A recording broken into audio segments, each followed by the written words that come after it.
Eclesiastés 1, Turcos da vanidade. É palavra não de predicador e o homem de David, rei de Jerusalém. Vanidade de vanidade não, é predicador tabisa. Vanidade de vanidade não, torta vanidade. Que proveito gente tem de tur seu trabalho que está a de solo? Geração está bem e geração está bem. Matéria está permanecer para sempre. Também solo ta sali e solo ta drenta. E ta pura vai back na lugar for de onde ta sali. Viento ta supla vai sul e ta vira vai norte. Viento ta sigue vira continuamente. E seguindo su curso, e ta vuelve. Tu rio ta corre vai la man. Toch la man não ta llena. Na lugar for de onde rio não ta bem, aya não ta vuelve vai. Turcos tá cansancio, mas correndo por expressar. Nunca o não te queda saciado de mira, nem orelha de tende. Lo que estava tá lo que lo tá. E lo que aguardo assim, tá lo que lo guardo assim.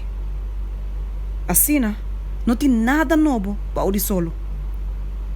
Acaso tem algo correndo por vista de G? Mire isso aqui, é novo. Já ela existicava para siglo não que estava a prometer conosco. Não te recuerdo de coisas de antes, nem de coisas que lo sucedeu depois.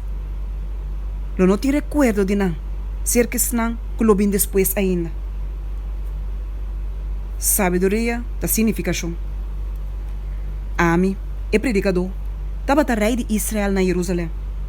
E me põe meu coração para buscar e investigar para meio de sabedoria, tudo o que aguardo a Sibau de Shelo. Tão tarefa penoso que Deus dona e yunan de gente para guardar afligir com ele. Minha mira, tudo é trabalho não que guardo a Sibau de solo.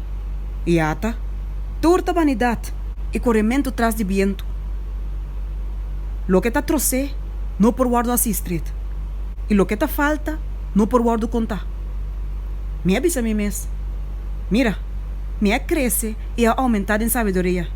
Mas cultura com a governar Jerusalém promete comigo.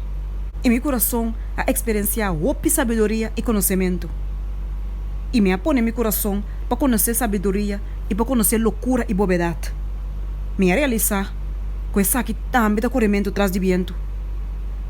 Para soma de outra sabedoria, tem outra tristeza. E aumento de conhecimento está resultar de aumento de dolor.